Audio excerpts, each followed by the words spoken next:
Begin with, I acknowledge the traditional owners of the land throughout Australia and pay my respect to the elders past and present. The chosen age group is 3 to 5 years old, also called the preschoolers.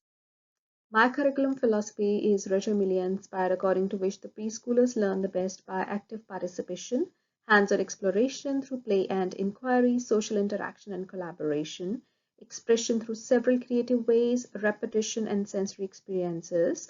Also, a thoughtful environment and real-life experiences play a great role. Apart from the Reggio Emilia principles, my approach is also guided by the earliest learning framework, an emergent curriculum which is based upon child's interest, observation and documentation, strong relationships with children and families, and a thoughtfully prepared learning environment. Here I'll discuss the key developmental milestones of the preschoolers and how a Reggio inspired curriculum can help to achieve those. Socially, the preschoolers learn to share, take turns, collaborate, which can be achieved by child-led group activities, open-ended play. Emotionally, they build self-awareness, express emotions and sense of belonging, which can be achieved by securing relationships, documentation, thoughtful environment. Physically, they improve balance, there is coordination, fine and gross motor skills are developed. This can be achieved by organizing outdoor play, hands-on experiences.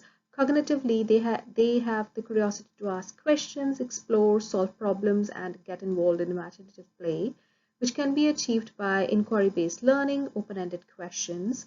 Next comes the language, where they expand their vocabulary, storytelling and conversations take place. This can be achieved by group discussions, dramatic play, listening, documenting, etc.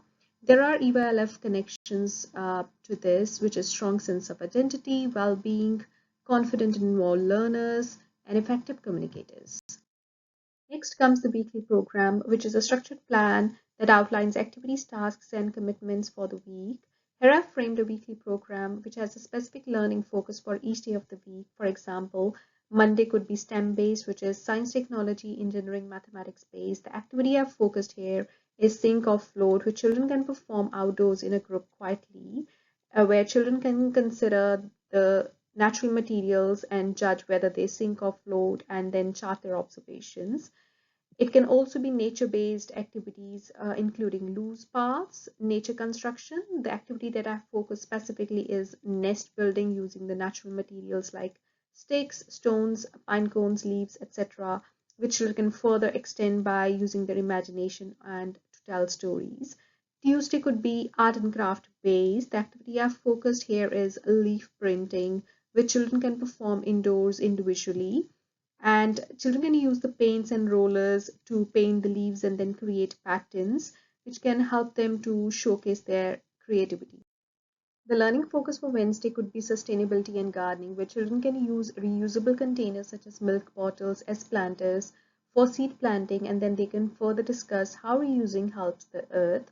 Thursday could be based on storytelling, numeracy, and literacy, specifically storytelling or book reading, where children can arrange sheets marked with numbers and then walking past the sheet one by one, counting the numbers, then sharing a story or reading one of their favorite books. Friday could involve music, movement, and cultural activities. This could be done indoors or outdoors in a group and actively by listening to a piece of music, and then children can clap or make some body movements by listening to that music. They can then play their favorite musical instrument and create own tones. Next comes the learning environment layout, which has red dots, which are the areas requiring extra supervision. This layout supports learning as there are clearly defined zones, which are art, book, sensory, dramatic play, and others that promote diverse learning styles. There are open-ended resources available to encourage creativity and exploration. The flexible layout supports child-led investigations and collaboration. There is access to outdoor play for physical development and nature-based inquiry. It also ensures safety as there are clear pathways for safe movement and easy supervision. And there are separated quiet and active zones to support regulation. It also enhances engagement as there are provocations and project spaces to spark curiosity. And also there is indoor-outdoor flow which encourages responsive play. The layout consists of the red dots, which marks the areas requiring extra supervision. as per the supervision plan. When it comes to staff positioning, educators should be strategically placed across the zones such as art, dramatic play, and one educator is always positioned near the transitional zones such as corridors, and supervision needs to be dynamic. When it comes to the transition times, the transitions should be made in small groups and calmly, and there should be one educator leading the group while another should stay behind. And there should be visual checks or head counts done before and after each transition. When it comes to high risk areas, for example, water play, there should be constant close supervision with a designated educator who remains fully focused. And then the outdoor zones, there should be one staff member monitoring the running zones and another one supervising the sensory areas, for example. And it is really mandatory. I will be using Reggio Emilia-inspired intentional teaching strategies, which consist of modeling, which helps to build up social, emotional, and motor skills. Open-ended questioning encourages thinking. Next comes observation and documentation, which will help to support engagement and individual learning goals. I will be using scaffolding to support children to help build confidence and problem solving. Providing provocations can help to promote creativity. I will be using active listening to foster agency and identity.